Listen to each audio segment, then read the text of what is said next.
Hi, I'm Desmond Hendricks and you're watching From the Cape with Bass, hosted by Daniel Peterson.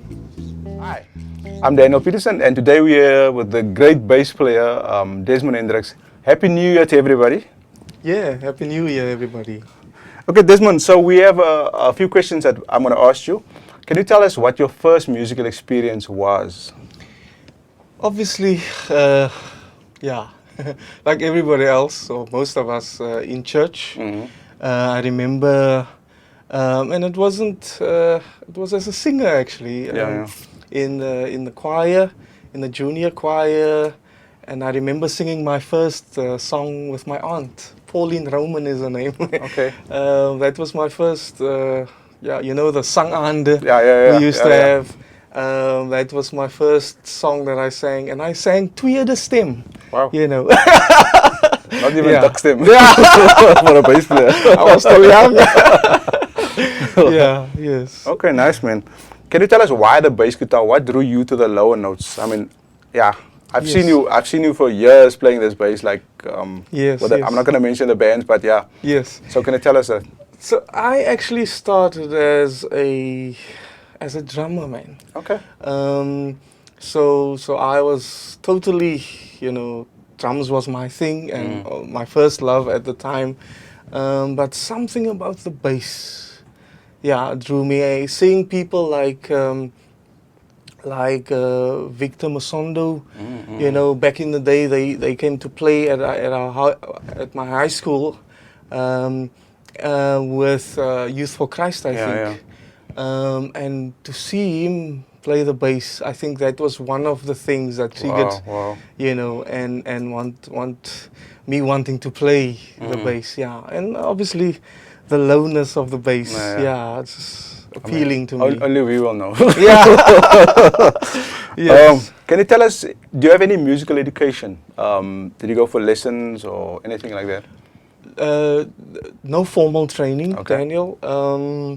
I mean, I know the basics, but no formal training in music. Okay. Yeah, yes, I wish I had. Yes, most definitely. Oh, cool, man. Can you tell us about the albums and the artists? Like, I know you've played for New Birth and you've released an album yourself, which I have a copy of. I should have brought it with so you could sign it, but yeah. Yeah. Can you tell us about the artists and the albums that you've worked on?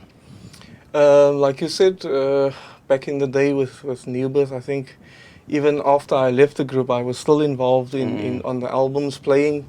I think I'm singing on one of the songs, on one of the tracks of I think the latest one, the third one.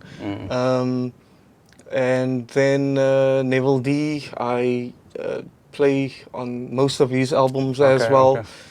On my own album that was released 2010. Yes, and a couple of other artists in the city, you know, that you'll never know, you know, until I tell you that. You know, because we want to know. But hopefully with the next interview. Yeah, sure. So that I play on for other artists that I helped. And it's quite a few things that I've done. Cool. Yes. Can you tell us about the gear that you're using? For a very long time, I've using this called A6. I didn't really play chord. You know, I used to play sound gear, and I got a awesome sound out of that guitar I had, and then this guitar came along. I now love the sound. I must say this. I mean, coming from a 4-string bass, like you know, I was very nervous to now suddenly play 6 strings. Yeah. So when I started playing the 6-string bass, I was very nervous. Because I'm so used to the 4 strings. Yeah. Give me the 4 string now, I'm very nervous to play the 4 string because I hear you. I'm missing the 2 extra strings, you know, because I use all the strings now. Then I have a 4-string Fender precision bass. Okay, nice. That's, you know, kept in the closet. Okay, okay. You know, for mostly slapping. Yeah, I love the sound. And I use a hard key, I think is the name, pedal with Okay. that bass, because it's a passive bass, obviously. Okay, okay. And the hard key gives me some power. Okay. Yes. No, Yeah, that's cool, man. That's cool. That's that's so about cool. it. Do you have any advice for young up-and-coming bass players and musicians out there? You know, how can I put it? You'd expect me to say something musical, but I'm not gonna go that route, because that's what everybody else says.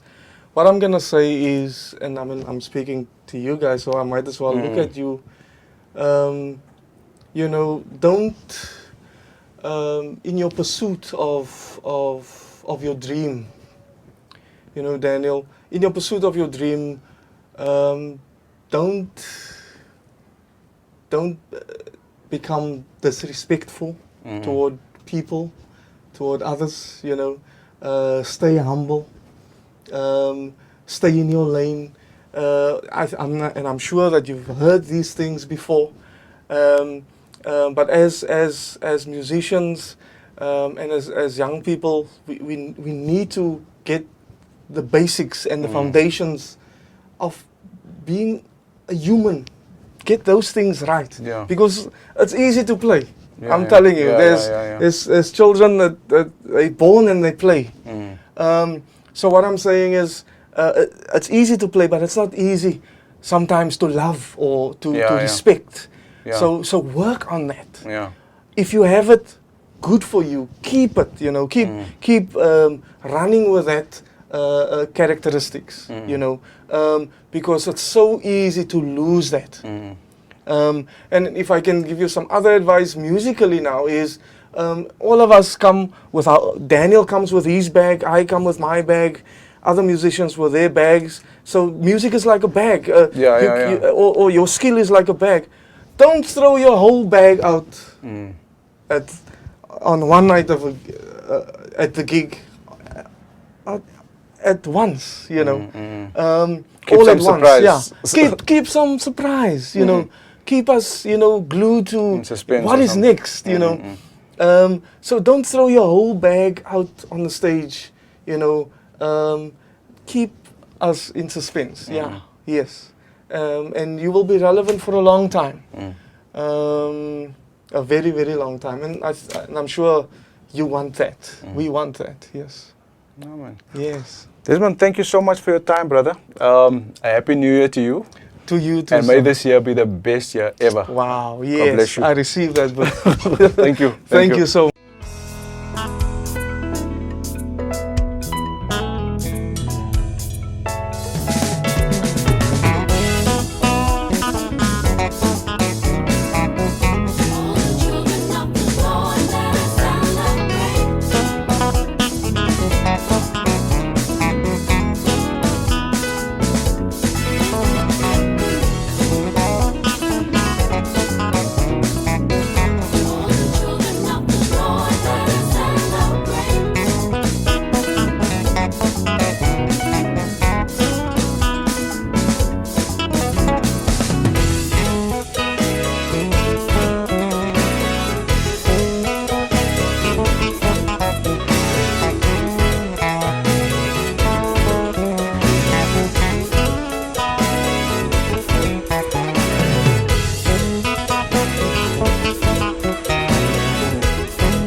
Thank you so much for liking and sharing this video with your family and friends. Please follow From the Cape with Bass on Facebook, Instagram, and YouTube. Thank you so much. God bless you.